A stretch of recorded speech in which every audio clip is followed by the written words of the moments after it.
ও পালাইনি, তোকে যেটা বলেছিনু ভুল বলেছিনু। আসল ঘটনা শুনলে তুই তো আরো বেশি ঘৃণা করবি। আসল ঘটনা মানে?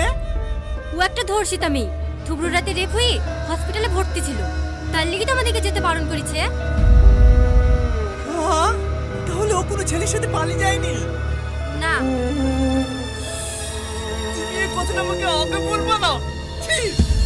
আরে আরে, এ কি করছে? ছাড়ো আমাকে। ভাবি, তোমরা আগে থেকে সব জানতি?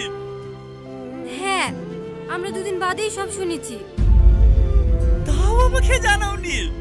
ভাবি, আর কেউ না জানুক, তুমি তো জানো আমার দিকে কতটুকু ভালোবাসি। তাই বলি তুই একটা ওইরকম মেয়েকে বিয়ে করবি? আচ্ছা ভাবি, তুমিও তো একটা মেয়ে, তোমার সাথে যদি এরকম ঘটনা ঘটে তাহলে তোমার কি দোষ বলো?